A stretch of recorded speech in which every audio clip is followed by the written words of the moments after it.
What makes a monitor good for gaming? Well, for one thing, it needs to plug into a device that runs video games, whether it's a PC, a console, or a kitchen appliance. So let's kick things off with inputs. Most gaming monitors these days will have DVI DisplayPort and HDMI or some combination of the three. If you're gaming on a PC and you want to keep things simple, pick either of the first two with confidence and go about your business. Although HDMI will work fine too, as long as you don't need to run at a resolution over 1080p or a refresh rate over 60 Hz. HDMI 2.0 is coming soon to address these shortcomings, but in the meantime, don't worry because those HDMI connections might still come in handy. You can use them for a secondary gaming device like a console and switch between your gaming devices with the push of a button. Convenient, eh? So that's tip number one. Look for a monitor that has the inputs you need. Speaking of inputs, size matters, but not for the reason that many people think it does. A larger monitor just puts a bigger image in front of your face and isn't any more difficult for your graphics card to power. So pick a monitor that will be a comfortable size for the distance you want to sit from it. The spec that determines how hard it is to drive is actually the resolution.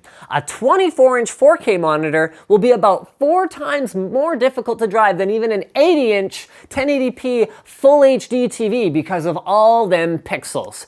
Higher resolution displays do deliver better, more retina-like clarity, so this isn't a problem per se, it's just something that you need to factor into your overall upgrade budget. But with the basics out of the way, it's time to get into the more advanced stuff. What makes a monitor great for gaming compared to another one? Personally, I like to see great color reproduction, and I'm willing to trade some of these things I'm about to talk about for that, but that won't be true for everyone, and color accuracy doesn't give you a competitive edge. This stuff does. First up is the response time.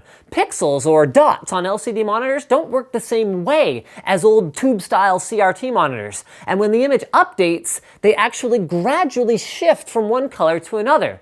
The slower the pixels of your monitor, the more motion blur or ugly streaking that you'll see behind moving objects on screen. This is undesirable. Look for a monitor with gray-to-gray response times under 8 to 16 milliseconds for casual use or around 1 to 2 milliseconds for competitive use. Next, the refresh rate of a panel, expressed in hertz, refers to the number of times an image is sent to the display every second.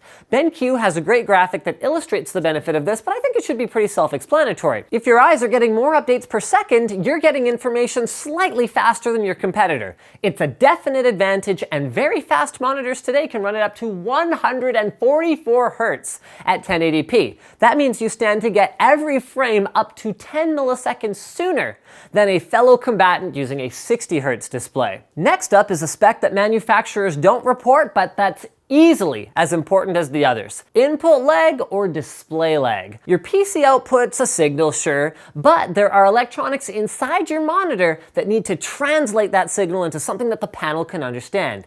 This processing introduces a delay that means you can be seeing an individual frame anywhere from a few milliseconds later than it was output by your video card, all the way up to 50 milliseconds later or more. For competitive use, look for a display with input lag under 10 milliseconds. But don't take the manufacturer's word for input lag specs or any of this stuff.